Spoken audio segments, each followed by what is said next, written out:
glass and toast Annie Harper, peace, and the American soldier. And by the time I leave, I'll have convinced his sorry ass to reimburse me for the hefty therapy bill I will accrue this year while David is gone. Note: presently, I do not have a therapist. Naturally, I have nothing against acquiring one in the future should it become necessary. Honestly, I have no idea what the signs of that necessity will be. Compulsive flossing? Crying in public restrooms? Joint pain?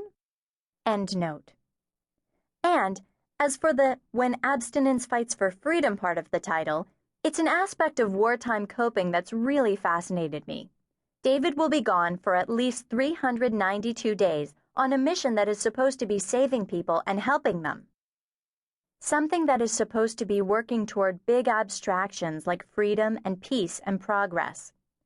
A considerable laundry list for 392 days, that's for sure. Not that I'm a big counter or anything, but he did tell me, and I did remember. 392 days equals 13 menstrual cycles, but only 2 times paying my car insurance. It all depends on how you look at it. But right now, in the early stages, I'm a little hung up on nature.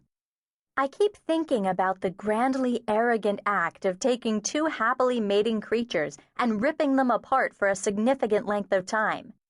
David and I have been living blissfully for over 2 years in the great barking zoo that is Tacoma, Washington. We've been galloping back and forth to one another's respective dwellings. Mine, a tiny 1-bedroom rambler. His, a dank, unadorned officer's apartment on base. Picking mites from each other's hair and swapping bushy pieces of bamboo.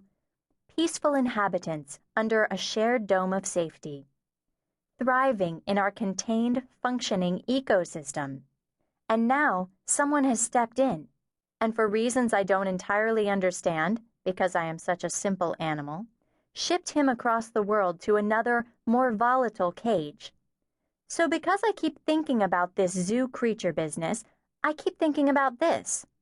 Aside from 392 days of worrying and missing and taming my imagination and counting my lucky stars, it will be 392 days of no sexual intercourse. When abstinence fights for freedom. Commence the repression of all mating urges now. So now when I watch or read something about Lonesome George, that poor, poor mateless creature, I can raise my drink, not scotch, in a toast of solidarity. Note: for the uninformed, Lonesome George is the rarest living creature on the planet. He's the only remaining specimen of his certain subspecies of Galapagos tortoise. I think scientists discovered him back in the 70s when he was still a young, spry thing. Now George is pushing 70 or 80 or so, and though they've scoured the lush Galapagos Islands high and low, zoologists still haven't found another tortoise of his kind. George is doomed to plod along in solitude. No friends, no family, no lovers. I think the scientists might have tried to mate him with other closely related subspecies females, but Georgie just won't have it. He's holding out for his true partner, one who very well may not exist. Talk about patience. 392 days or forever. End note. To our celibacy, Georgie. To our thick, thick skin.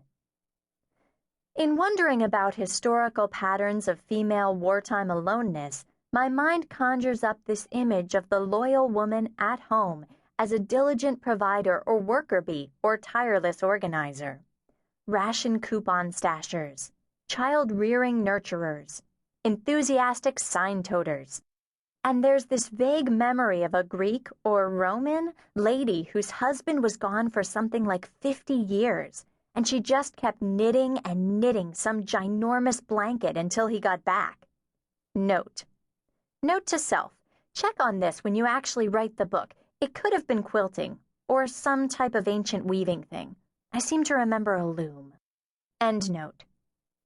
It was one of those epic battles that lasts for decades, to the point where no one really remembers why it started in the first place. It's always something about border disputes, or crowns, or rights, or beautiful women, or oil. All this to say, if there is a woman at home, she is doing